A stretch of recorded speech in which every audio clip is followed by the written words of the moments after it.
मक़सूद रिंद ऐं भरपासे जे ॻोठनि में अलम पाक सिंगार ऐं सवार करण जो सिलसिलो जारी आहे। उन हवाले सां पेश आहे खैर मोहम्मद रिंद जी ही रिपोर्ट। हुसैन या हुसैन, हुसैन या हुसैन, हुसैन या हुसैन, हुसैन या हुसैन, हुसैन या हुसैन, हुसैन या हुसैन, न होगा हुसैन या हुसैन, हुसैन या हुसैन, न होगा हुसैन या हुसैन, हुसैन या हुसैन, ये तो मजलूम का मातम है, कम ना हो।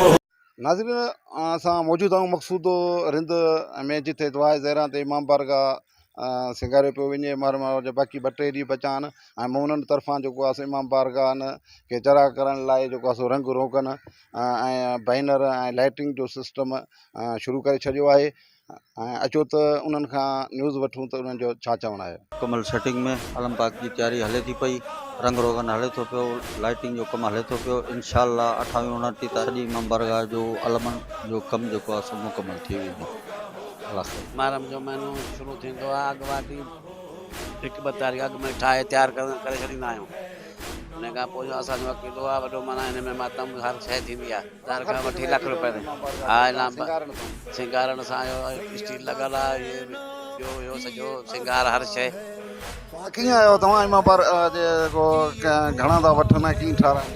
साईं इमाम बारगाह ठहण आया जी 7,000 ठाहिया जी अल्हम्दुलिल्लाह। हितां खां माशाल्लाह परे परे खां अचनि था असां वटि, तो सांगड़ मां बि अचनि था। पूरो सांगड़ ज़िलो त पंहिंजी जॻह ते, ॿिए पासे कटंडो लियार खां बि अल्हम्दुलिल्लाह विया आहिनि, हितां खां आलम बाग लाइ ताणे विया आहिनि।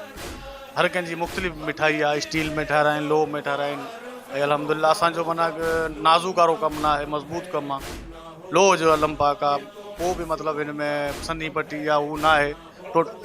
मुख़्तलिफ़ 25,000 जो बि ठाराए सघो था, 30 जो बि ठाराए सघो था, 50,000 जो बि ठाराए सघो था, लख जो बि ठाराए सघो था, 5 लख जो बि ठाराए, जेतिरो मतिलबु उहो चवंदा न जेतिरो मिठो विझंदासीं ओतिरो मिठो थींदो। हीअ हू शइ आहे। बाग़ ठाराए विया आहिनि हींअर बि माशाल्लाह।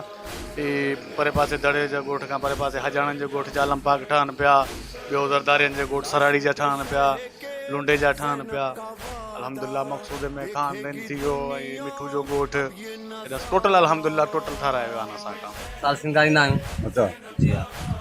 घणो ख़र्चु खाईंदो आहे इमाम बारगाह जो ख़र्च हिसाब ई कोन्हे को। अच्छा जी हा, जेतिरो लॻाईंदो ओतिरो ई फुटी वेंदो, वरी फुटियो वञे। फोन लॻाईंदे त बि चवंदा थोरो आहे। हीअ अॻु में घणा ॾींहं अॻु में तव्हां हिनखे सिंगारींदा आहियो? ऐं 3-4 ॾींहं अॻु। अच्छा पोइ ईअं कंहिं ताईं असां हिन न्याज़ नगर में हिन टाइम ते मसरूफ़ हूंदा आहियूं, अज़ाज़ारी में। अॻिते बि गाज़ी जी ड्यूटी, गाज़ी जो अलम जी सेवा कंदा इंशाअल्लाह। हाँ, हर साल लॻाईंदा आहियूं इहे अलम ऐं खपाईंदा आहियूं। परे परे खां ॻोठ जा माण्हू ईंदा आहिनि, लॻाईंदा आहिनि, घर घर में अलम लॻाईंदा।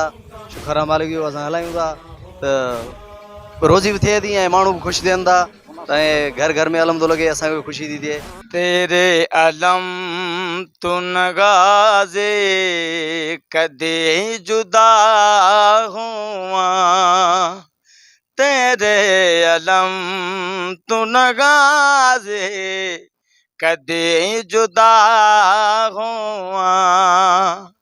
1000 बार कि लख बार मैं फिदा होवा, तेरे अलम तू नगाज़ी कदे जुदा हुआ।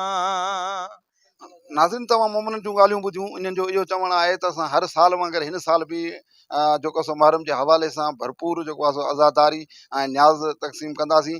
ऐं मक़सूद रिंद ऐं भरपासे जे मुख़्तलिफ़ ॻोठनि में जेको आहे सो इमाम बारगाह खे सिंगारण जो सिलसिलो शुरू थी वियो आहे, जंहिंमें दुआ ज़हरा, बाजी रिंद, मुराद अली रिंद, मक़सूदो रिंद, हाजी रिंद, मिठू रिंद समेत मुख़्तलिफ़ ॻोठनि में जेको आहे सो इमाम बारगाह खे सिंगारण जो सिलसिलो शुरू कयो वियो आहे।